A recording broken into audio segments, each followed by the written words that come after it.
commencement, il n'y avait rien du tout. You don't know the power of the dark side.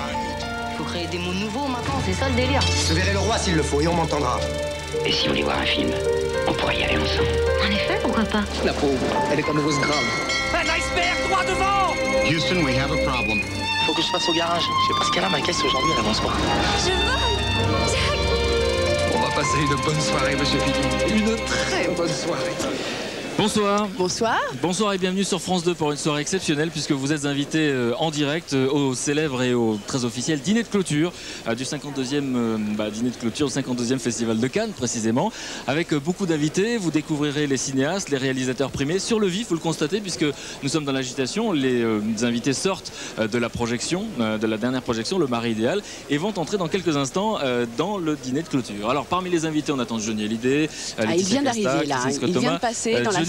Et parmi nous, et vous allez le voir, lui permettre de venir nous dire bonjour d'un instant à l'autre. Il y aura Rupert Everett également qui est un peu l'invité de la soirée, et puis des reportages. Alors des reportages parce que pendant tout ce festival, les caméras de Comme au cinéma ont sillonné les coulisses. On est allé dans tous les endroits où vous n'irez jamais. Vous verrez, il y a des choses assez spectaculaires, des choses assez inattendues et des moments assez marrants, il faut bien le dire. Vous étiez par exemple en cuisine, dans les cuisines ici, d'un dîner comme celui-là. Là, pendant ce temps-là, vous savez, les invités entrent tranquillement, mais dans les cuisines, c'est la guerre un peu. C'est très militaire, c'est très spectaculaire, vous verrez ça tout à l'heure. Et puis, on va dire qu'on a donné une caméra, qu'on a une reporter de charme, puisqu'il s'agissait d'Ariel Dombal. Ariel Dombal, elle s'est prêtée au jeu, elle a fait son festival, les images de son propre festival. Très subjectif, mais tout à fait étonnant d'ailleurs. On va dire que vous vous êtes pris pour une star également. Alors, je me suis pris pour une star, ça je crois que toutes les téléspectatrices en rêvent. 24 heures dans la vie d'une star. J'ai fait ça sérieusement, comme une vraie journaliste, mais j'avoue que je me suis bien amusée. Et puis on peut dire également que on a suivi finalement l'équipe d'un film, un premier film. Voilà, alors ça c'était un gros moment d'émotion pour nous qui suivions l'équipe et pour l'équipe elle-même, puisque c'était un premier film sélectionné à Cannes, ce qui est une chose exceptionnelle. Et toute l'équipe, ces comédiens qui n'étaient jamais venus à Cannes se sont retrouvés là, dans ce protocole, très très émus. L'émotion monte au fur et à mesure de la journée, vous verrez ça.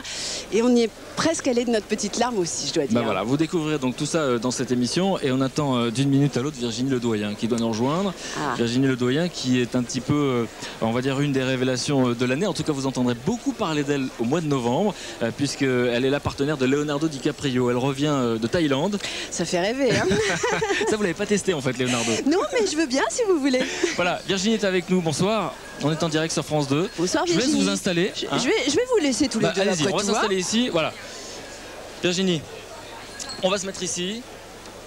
Vous avez un micro. Parfait. Bonsoir. Bonsoir. Vous êtes dans quel état d'esprit lorsque vous êtes dans une soirée comme celle-là? Ça fait longtemps que vous faites ce métier, on le dit à chaque fois dans les interviews. Vous êtes à l'aise dans les mondanités, comme on dit? Oui, quand je choisis d'y aller, je suis très à l'aise, sinon je n'y vais pas. Bon, alors le Festival de Cannes pour vous c'était important parce que d'abord vous avez été membre d'un jury important qui a fait découvrir de jeunes cinéastes. Tout à fait, c'était le jury de la Ciné Fondation et ainsi que la Palme d'Or des courts-métrages. Bon, et ça veut dire que c'est une sorte de responsabilité, vous êtes flatté lorsqu'on vous propose ce genre de choses? Ah oui, complètement. Oui, enfin une responsabilité qui est partagée. Par chance, on est 5. Non, c'est assez flatteur. Et puis si on aime le cinéma et si on est actrice, c'est vrai que ma curiosité a été rassasiée. J'ai pu découvrir des cinéastes du monde entier, de jeunes cinéastes, avec qui j'espère un jour travailler. Alors vous avez travaillé avec Danny Boyle par exemple, on n'a pas fini d'en parler. Le film sort quoi, en fin d'année en France?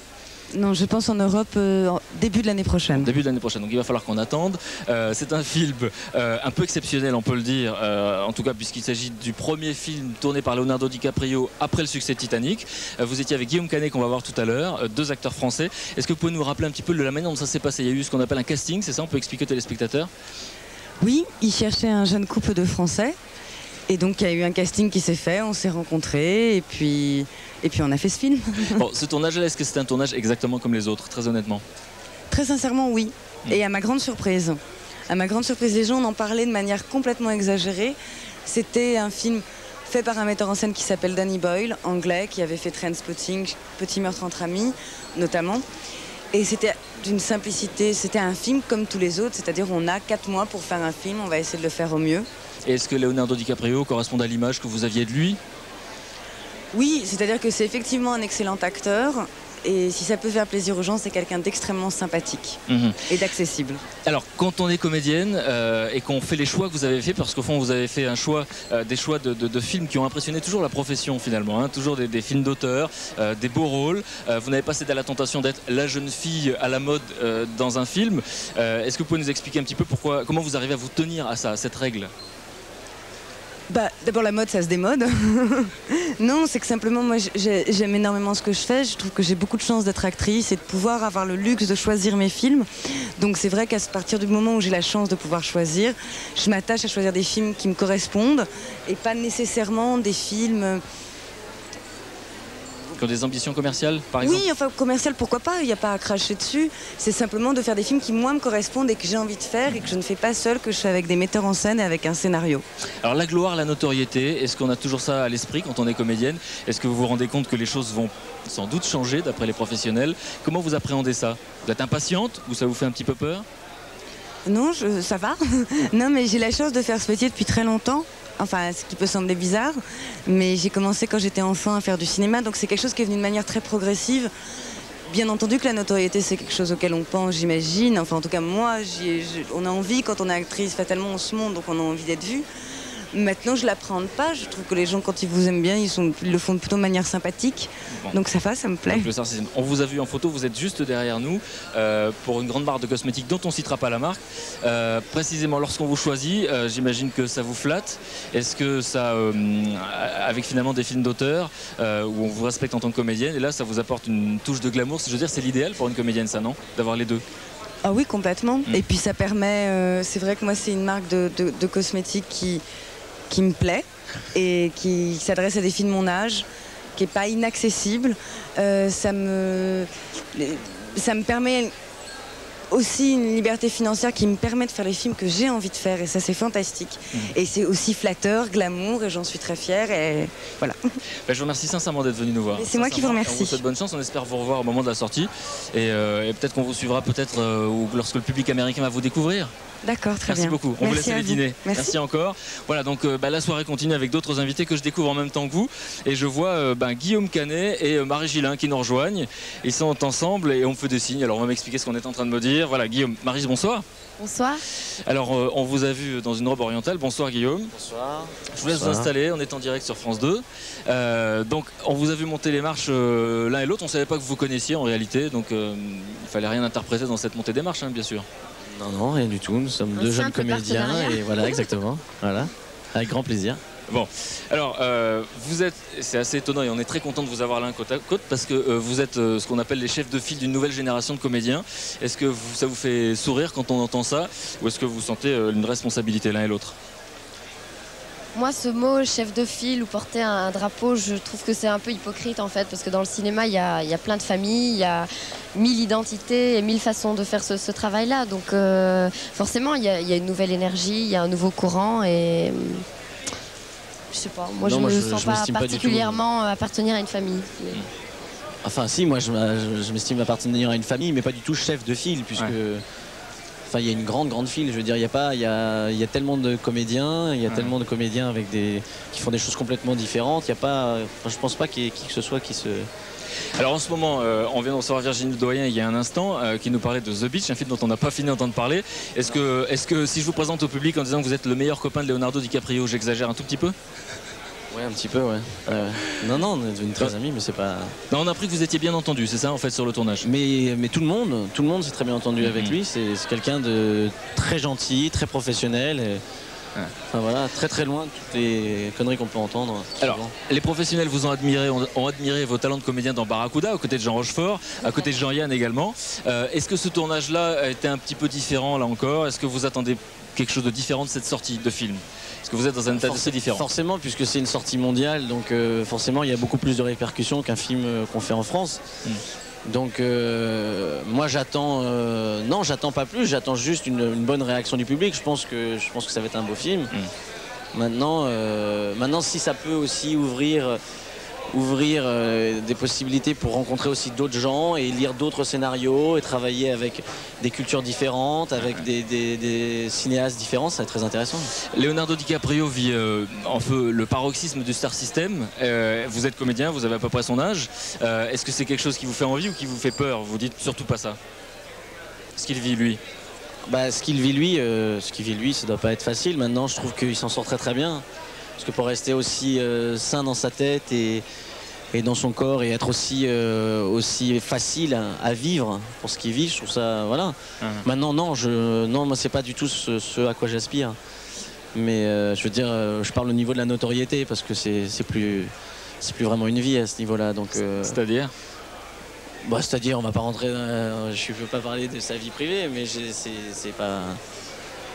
Voilà, moi je suis très content de vivre ce que je vis dans ma vie. Voilà. Bon, vous savez que vous prenez le chemin quand même, vous vous attendez à ça. J'ai appris, est-ce que c'est vrai que vous vous êtes fait refouler dans une soirée? Est-ce que vous avez répondu au gars que l'année prochaine vous viendriez avec 3 gardes du corps? Moi dans une soirée ici, non? Ah non, non. Non? Non, non. Bon, d'accord. Bon, c'était une rumeur alors. En fait, je me disais qu'en réalité, si des gens vous reconnaissaient pas l'année prochaine, c'était raté pour eux.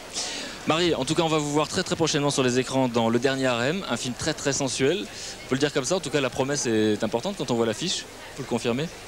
Je sais pas si c'est un film très très sensuel, c'est plutôt un film sur la fin d'un monde, la fin d'une époque et justement un mélange de sensualité, d'ambiguïté et la description d'un monde qui était évidemment tout à fait différent que le mythe qu'on s'en fait, c'est-à-dire beaucoup plus carcéral, beaucoup plus réglementé, hiérarchisé, mais une belle histoire d'amour, oui. Bon, en tout cas, vous nous promettez qu'on en parlera au moment de la sortie, qui est datée pour décembre. Pour le mois de décembre. Merci à tous les deux, on vous laisse aller dîner. Merci. Et puis on va vous faire découvrir les coulisses des cuisines ici. Figurez-vous que lorsque ici il y a des gens qui sont en train de manger, qui sont assez glamour, très calmes, bien en cuisine, c'est une atmosphère assez spectaculaire, du jamais vu. C'est un reportage réalisé par Pierre Quatrefages.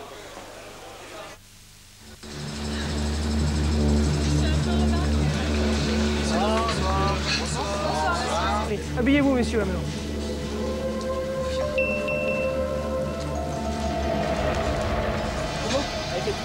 Allez, dépêchons-nous, s'il vous plaît. Pas de bruit, silence. Pas un bruit, je veux pas un bruit en cuisine. Hein. Commencez pas à l'ouvrir, sinon je vous sors. Alors pour l'instant, on va mettre Ange en premier, là. En premier, derrière Ange, bougez pas, voilà. Bruno, Chaumont, Divrande, Delaunay. Dîner d'ouverture ou dîner de clôture, c'est toujours la grande aventure. Pour porter ces gros bijoux, les stars doivent se nourrir. Ce soir, elles seront 600 à engloutir 1940 assiettes. Le tout servi en 1 heure chrono, une performance. Même sans le boire, allumé, il est excellent. Les petits sont en bout, là, vous allez mettre un point de tapenade dessous le chou de façon qu'il ne bouge pas. En coulisses, 90 serveurs et 50 cuisiniers dans les starting blocks. 32 assiettes à la minute, ça ne s'improvise pas. Chacun connaît son rôle, on se recueille dans le calme avant la tempête. Non, virez-moi ça. Ouais, Virginie. Merci Virginie. Merci. Ça y est, les entrées sont dressées, les serveurs sont tendus, les invités sont assis. Ça va commencer. Allez, on y va. Là, deuxième, ici. Oula, allez, on démarre, messieurs, là. Putain, mettez-moi ça correctement, là. Vous voyez bien que ça va pas se passer comme ça. Allez, on y va. Vite, allons-y, messieurs, là. Allez, vite.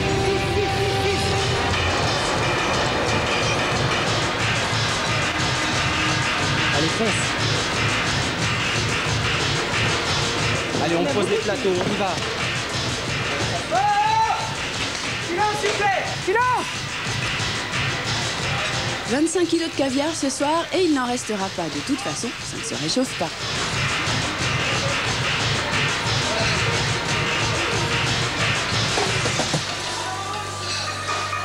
Fini les entrées, on apporte les assiettes à température. On retourne la nappe pour ne pas mélanger les arômes car ça y est, on attaque les plats chauds. 640 langoustes attendent impatiemment de rencontrer des stars pour la première fois de leur vie et sans doute la dernière. Allez, c'est parti. Allez, poussez au dressage, allez. Vite, allons-y, messieurs, là. C'est bon, allez, 7 serveurs, 7 personnes, allons-y. Attention, 2 végétariens, là. Oh, silence. Tiens, attention, ça fait chaud, hein. Et oui, attention, car ici, tout est cuit à la minute, c'est-à-dire au dernier moment et juste suffisamment. Allez, végétarien sur le plateau, là. Végétarien. Un poisson sans langouste.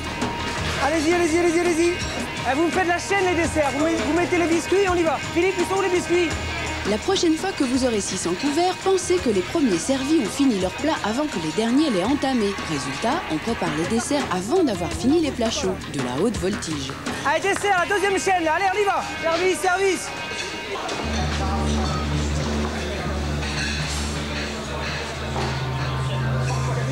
À quelques minutes de la fin, c'est le drame.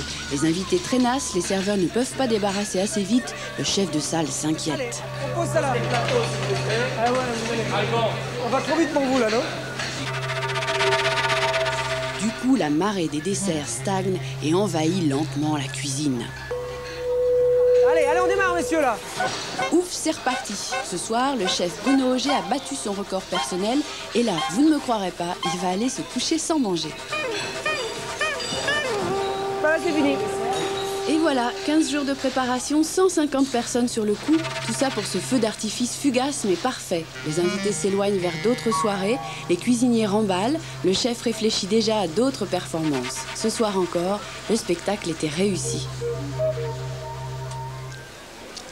Donc voilà, ce que vous venez de voir, eh bien, c'était le dîner d'ouverture du Festival de Cannes. Et si vous nous rejoignez, sachez que nous sommes en direct du dîner de clôture du 52e Festival de Cannes, avec beaucoup d'invités qui vont nous rejoindre, Laetitia Casta, Johnny Hallyday, Sophie Marceau, Christine Scott-Thomas, Lambert Wilson et beaucoup d'autres. Et à mes côtés, Natacha Régnier, bonsoir. Bonsoir. Et puis Séverine, j'arrive pas à prononcer votre nom de famille, je vous laisse prendre le micro. Séverine Canel. Qui vient d'obtenir le prix d'interprétation féminine ce soir, un vrai conte de fées, on va en parler dans un instant, puisque vous n'êtes pas comédienne professionnelle.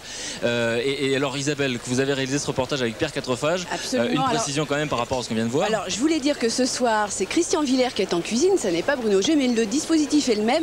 Il y a une chose tout à fait étonnante, c'est que la cuisine, qui fait 300 mètres carrés, est entièrement volante. C'est-à-dire que tout à l'heure, quand on sera parti là, eh bien, il n'y aura plus rien, il n'y aura plus qu'un parking vide. Tout va s'en aller.